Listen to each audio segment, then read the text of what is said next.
Jacob Schreiber. I'm a postdoc working with Anshul Kandaje at Stanford. I'm really excited to have this opportunity to show you some recent work we've been doing with a model that we're calling DragoNNFruit. So, most biological processes are driven by continuous sets of interactions between cis and trans regulatory factors.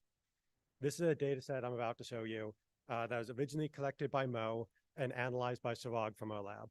Sarag couldn't be here today because he's about to defend in a few hours.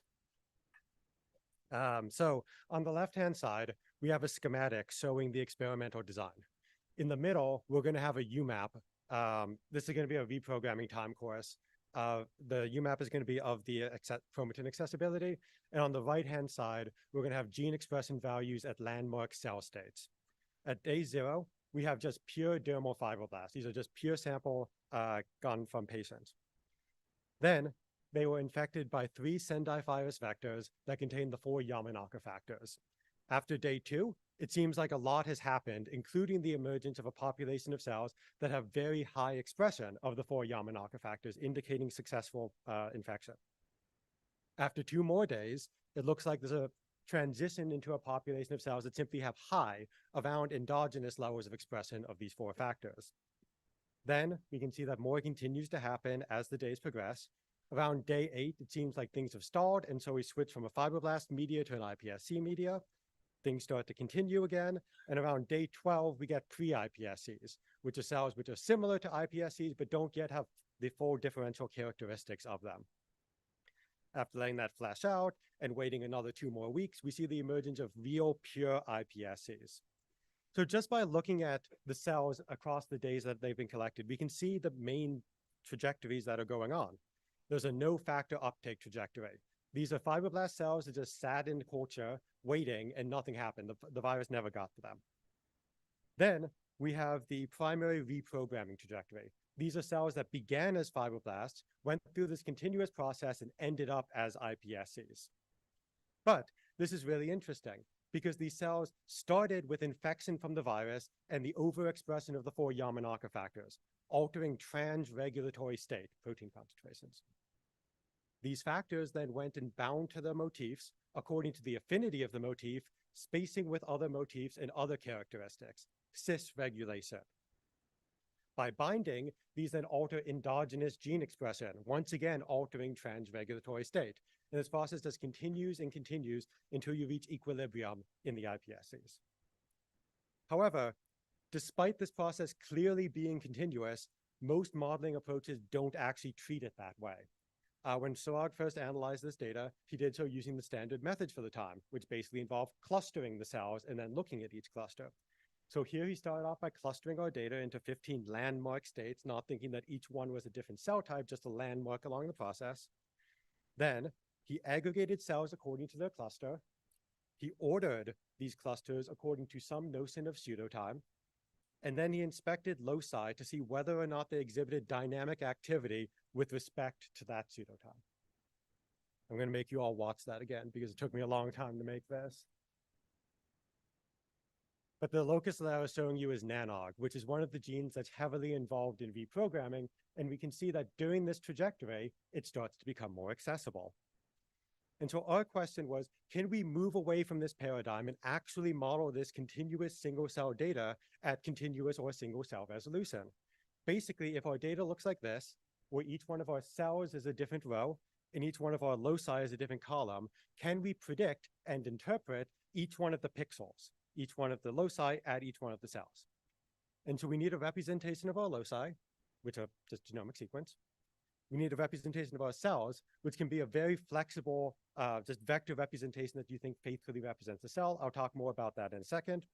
And we need a target to predict, and that's just the number of reads mapping at a locus. But if you've dealt with single-cell data before, you know it doesn't look like that. It looks incredibly sparse. And so what we actually do is we are trying to predict, we're trying to predict dynamic pseudobulks, which is basically smoothing along a KNN graph. All right, so what does the model look like?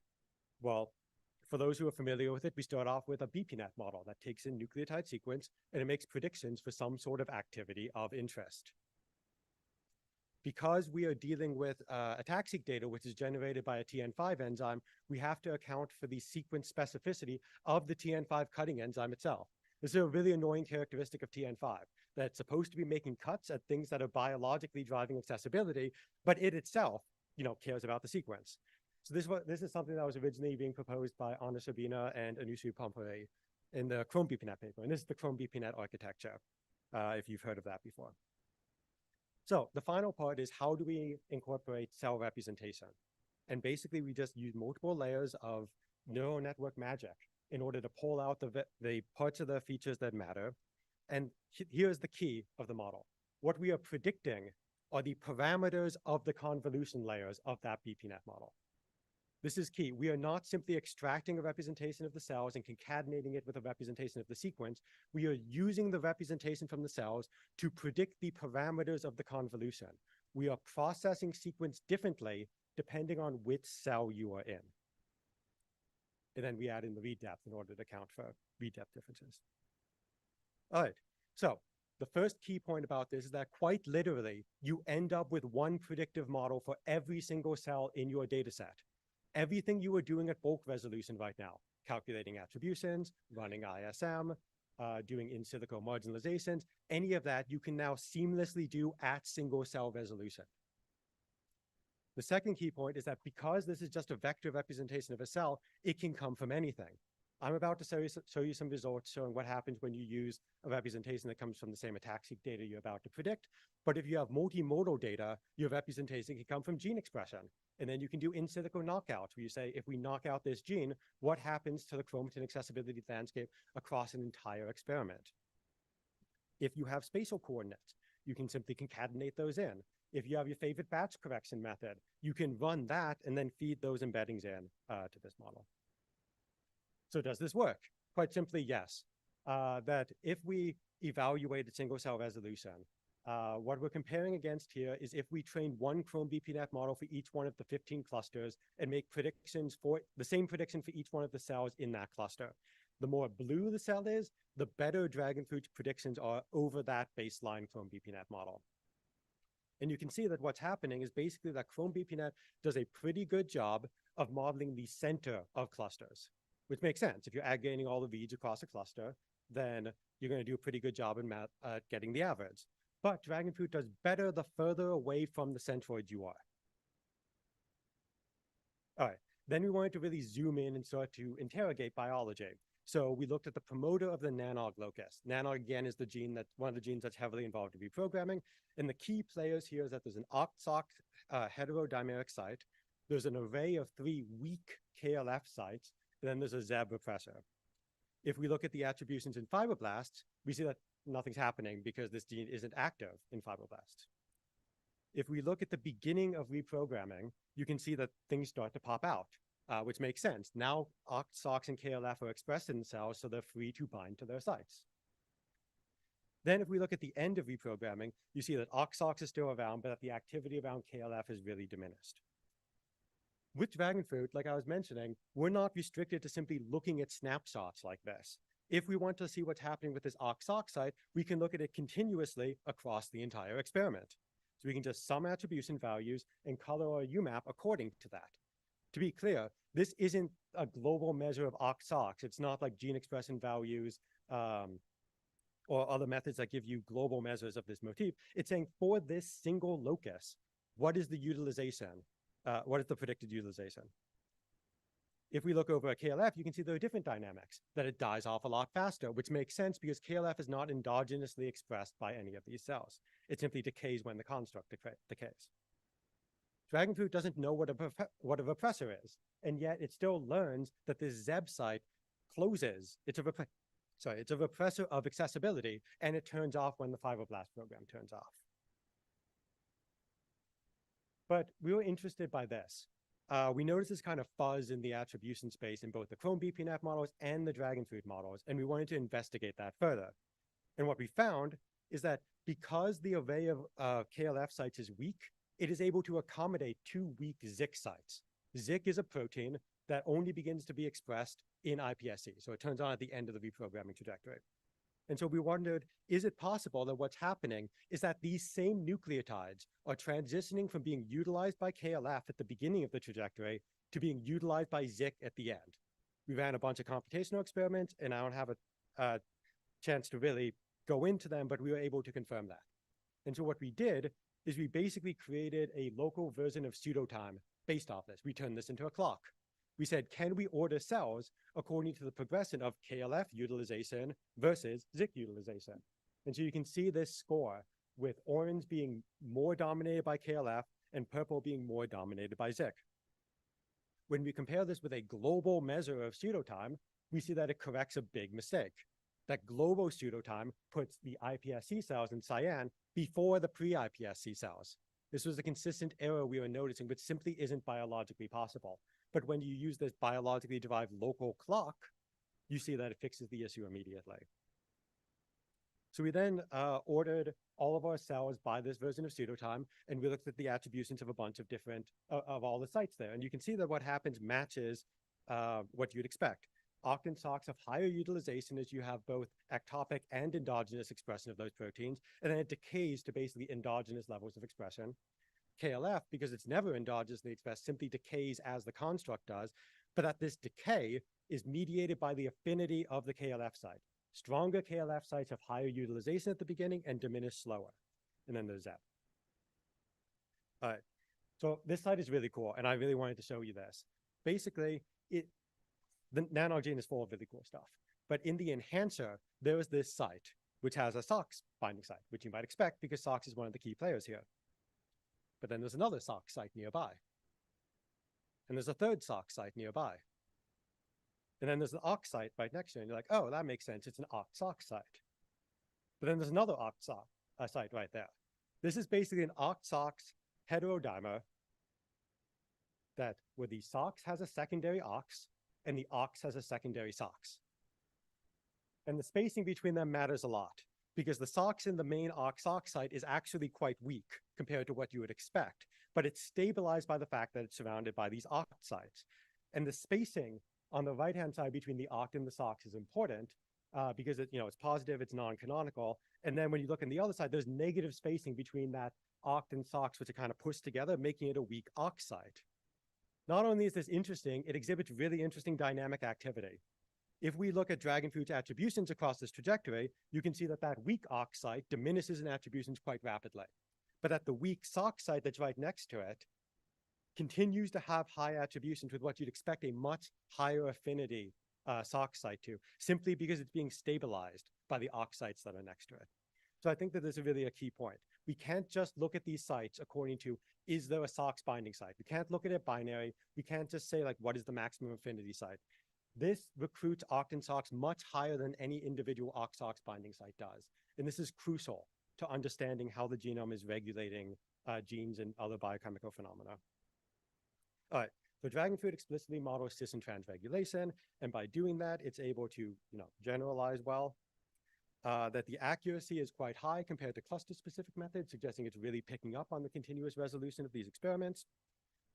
These attributions reveal subtle and continuous changes in motif utilization, even in the presence of a much stronger motif that is overshadowing everything that's going on. That OX-SOX site in the promoter is really overshadowing everything in terms of accessibility. So finally, just like a request, when dealing with genomics data, the more continuous you can do your modeling, the better. Remember, cell state isn't discrete. Motif affinity isn't discrete. Anything that you can model continuously is going to be closer to modeling the biological truth. So I want to thank my collaborators as well as the brains behind the operation.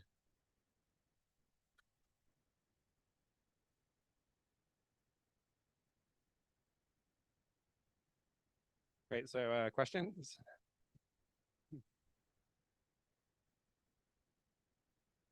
Yeah, really nice talk. Thank you. I was wondering how you actually train the models. I mean, do you have any identifiabilities? Because like the models is like exponentially more complicated than the original like bulk level models, right? I don't know if I'd say that it's exponentially more complicated. the time of a forward pass through this model is the same as the forward time through a Chrome BPNF model, because the vast majority of time gets spent running a convolution across a sequence. So dynamically generating that bottom part uses like less than 1% of the total time. It is true that it takes more iterations in order to train, but it takes fewer iterations to train one DragoNFruit model than to train 15 Chrome BPNF models on the same data set. Okay, thank you.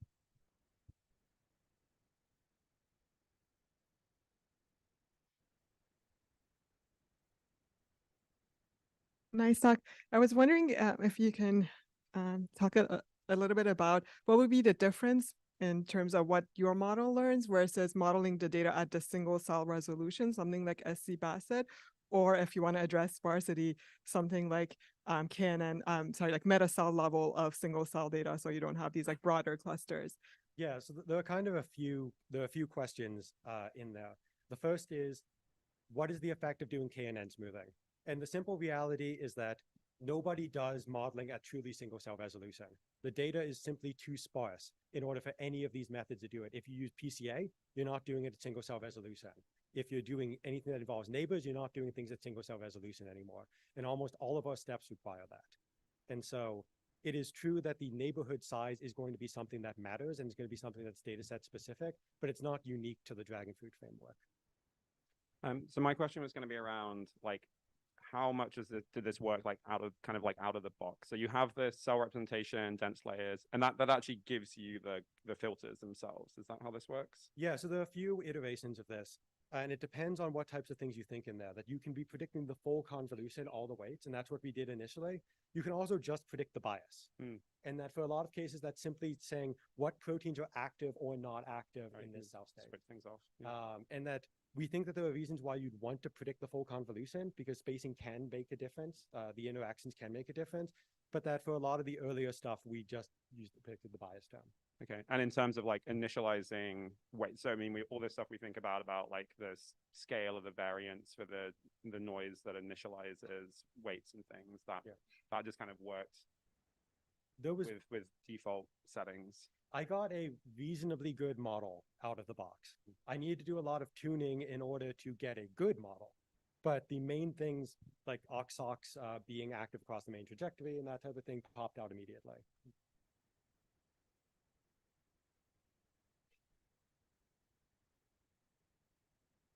Thank you for the nice talk. I think it's a great step towards like using model attributions as like a proper tool to featureize the signal. I was wondering if you like reconstruct the single sign matrix using the attributions as features and infer the pseudotime based on this new representation of the matrix capturing the dynamics through model attributions. Would it be more accurate than the pseudotime that you are using, which is based on RNA-seq? Well, so the global pseudotime we were using was based off of accessibility. But I think that the idea of a global pseudotime is not, it's useful, but it's also an approximation. The genome, as Anshul always says, the genome is asynchronous. Different things are happening at different parts of the genome at the same time.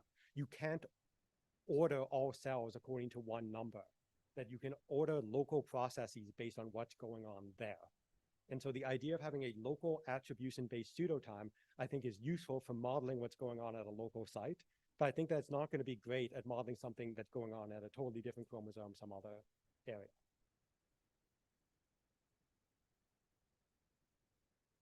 Okay, sorry, I think we better move on for the sake of time. I'm sure Jacob will be around to answer more questions. So let's thank him again.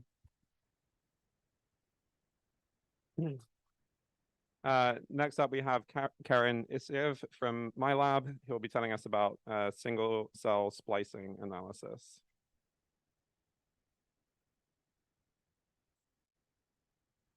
Yeah, I should be fine. The previous one was also here.